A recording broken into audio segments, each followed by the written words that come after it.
Hello and welcome to Always Bored Never Boring.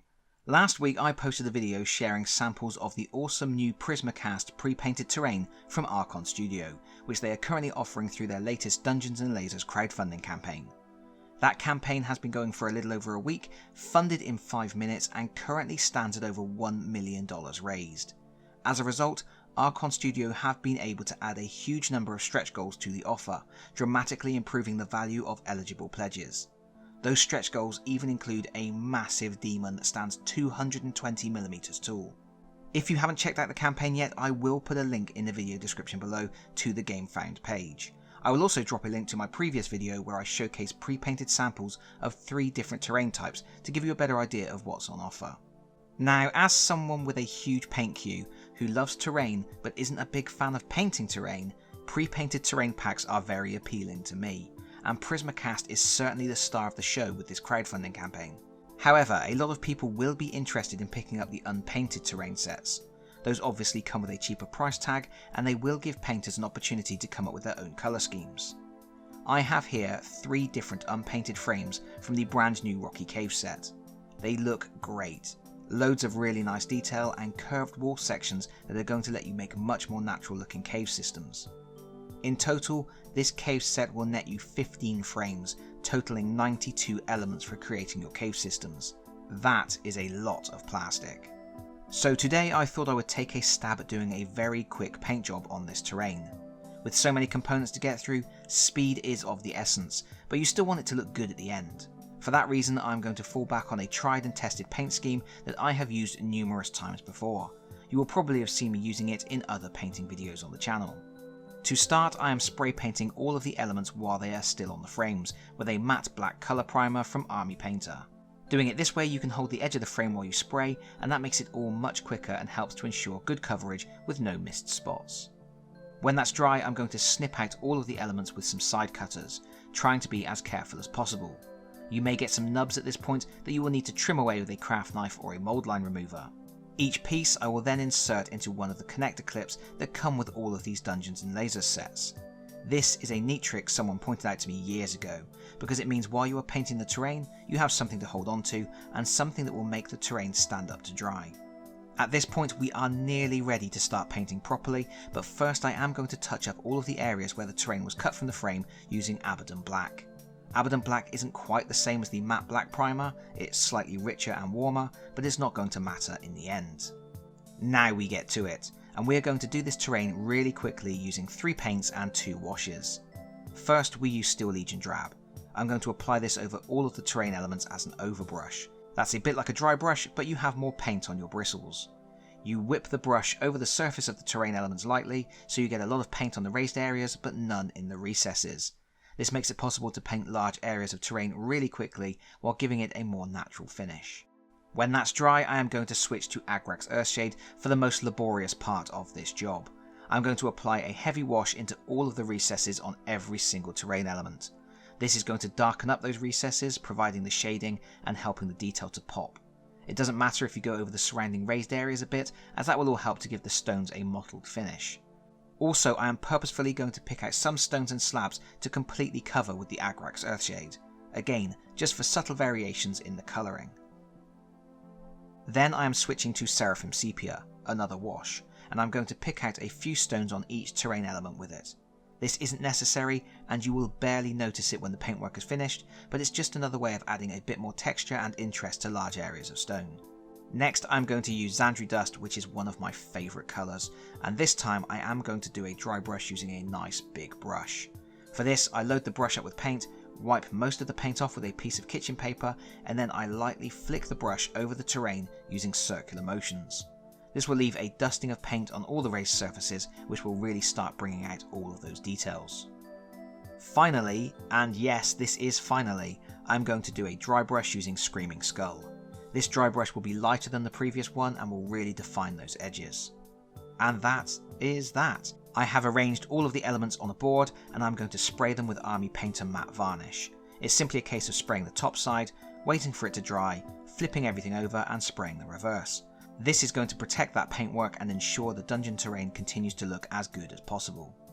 And here I have assembled a small backdrop using some of the elements I've painted. I've populated this little corner of the dungeon with other bits and bobs from Archon Studio, all of which I have painted on the channel previously. What a friendly looking place it is. So that's it as far as painting the rocky caves goes. As you can see, this was a really low effort solution, intended to get colour on everything as quickly as possible. There is a lot you could do to take it to the next level, but I am happy with the results I have here, and it didn't take long. Of course, I was only painting 3 frames of elements, considerably less than you would be getting with a full rocky cave set, and far, far less than you would be getting if you went all in on the latest Dungeons & Lasers Gamefound campaign. I was going to leave the video there, but I did just want to quickly show you one more thing, the cute Gelatinous Cube cast in translucent green plastic. This is available as an add-on purchase during the crowdfunding campaign for anybody who missed out on it earlier on. By the power of jump cuts, I can assemble this miniature in a matter of moments, but alas, it was not so easy in real life. The final result looks great, it has a great sense of wobbliness about it, you can imagine it slurping and slumping through the corridors, sucking up unwary victims on the way, and I like all the bits and pieces sticking out of it, rocks, weapons, jolly skeletons. But it was an absolute pain to assemble. There are 4 parts in total, the 2 main parts sandwiched together, but in doing so they also hold in place 2 other elements that are partly inside the miniature. This spear at the top, which is protruding at an angle, and this shield at the bottom, which is being slowly drawn into the cube. Trying to get all those components to line up neatly wasn't easy. Worth it though, because this miniature has a fun play feature.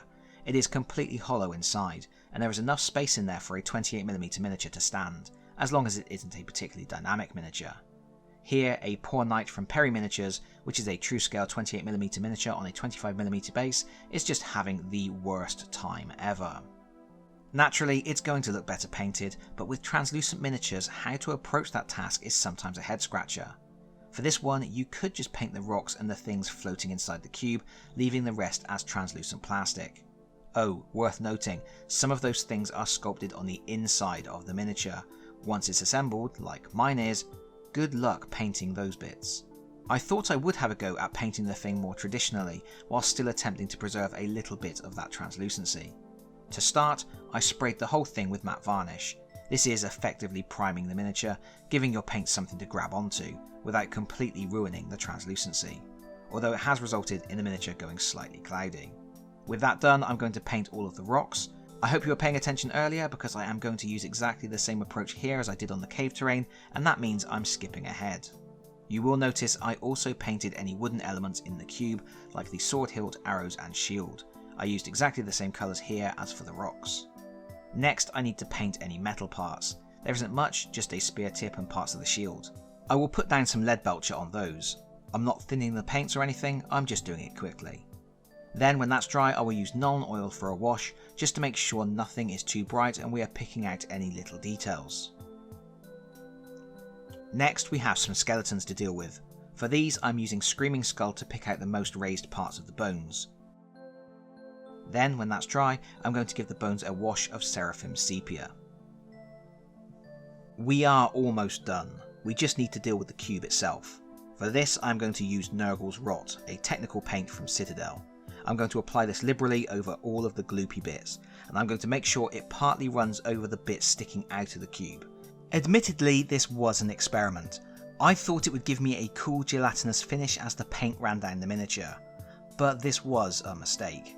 I went really heavy with the Nurgle's Rot to try to avoid streaks, and what I ended up with, while actually being quite interesting, my cube looks absolutely delicious, wasn't what I was hoping to achieve.